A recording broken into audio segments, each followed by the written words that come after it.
Scott Cawthon, also known as the creator of Five Nights at Freddy's, is an insanely talented and successful video game developer. He's recently retired, which is really sad news for everyone in the FNaF community, including me. But as the saying goes, don't be sad because it's over, be happy because it happened. So Scott, this video is for you.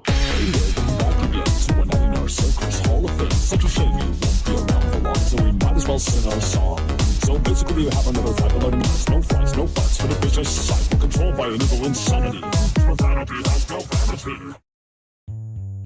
Let's start with Scott's life before FNaF. Scott Braden Cawthon was born on July 26 of 1971 in Houston, Texas. According to the wiki, Scott started developing games during his teen years and released his first game known as Doofus when he was only 16. This game features a little dinosaur king known as Doofus who's trying to save his kingdom from this big dragon dinosaur monster thing known as Lord Grok, who's trying to destroy it. Overall, the game looks pretty bad, but I'd be lying if I said I wasn't impressed that he made this at 16 and in the 90s. Plus, Lord Grok actually looks pretty cool. Scott didn't only make games, but he also animated shows and movies. Granted, it wasn't the most impressive animation, but they were Christian cartoons, and so far the only good one I've seen is probably Super Libro. And I mean the Mexican classic one, not the crappy new one. Scott continued his game development career, which was full of criticism. The most memorable critics came from the infamous game Chipper and Sons Lumber Company, where game critics told him the main character of the game was scary and very animatronic-like.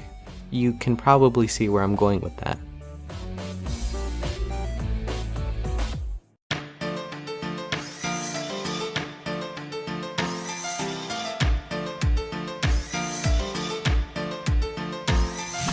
Surprisingly, Scott was meant to give up on game development after the heavy criticism on Chipper, but seemingly out of nowhere, Scott thought of an amazing idea for a new horror game. This game proved to indeed be an amazing idea as the game took the internet by storm. With mass uploads of FNaF on YouTube, perhaps the most popular being Markiplier's FNaF series, the game got a lot of exposure. Eventually, people picked up on weird posters and hints of lore around the game, and this would later spin out of control as bits of lore would then show up everywhere. From games, spin-offs, books, and even scrapped movie ideas, FNaF was on its road to success. The story is very interesting, from bite victims, murder, souls of dead children, and even the gender of some of its animatronics. The story has a lot to offer, and I won't be going through it because we'd probably be here for a while. The games span 9 titles, and the new game is set to release for the PS5. Each game seems to have more lore as the story expands from a child murderer who kills 5 children and they possess the animatronics, to now having the child murderer haunt a new FNaF VR prototype.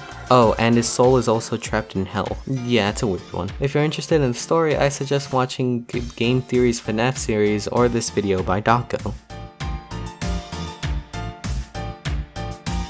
Scott's retirement was very sad to hear about, especially from someone who's been interested in the game for a really long time. The reason of his retirement does go deeper than some silly Twitter drama. It ranges from mistakes to death threats and even doxing. It was very odd to see people hating on Scott and then immediately praising him the moment he announced his retirement, but I guess that's just how the internet is. I won't go into the reason of Scott's drama since that's political and I'm just a dumbass 14-year-old sitting in his room talking to himself. But it was very sad to hear the news. Scott, thank you for the amazing games and stories you've shared with us, and thank you for helping countless people in your community. I respect your decision and will continue to support you, and I'll be ready to see the future of the FNaF series to whoever you lend the series to. And to you, my epic viewers, I'll see you in the next video. Remember to like and subscribe, or if you didn't like the video, I guess you can dislike, and I'll see you in the next video. Goodbye!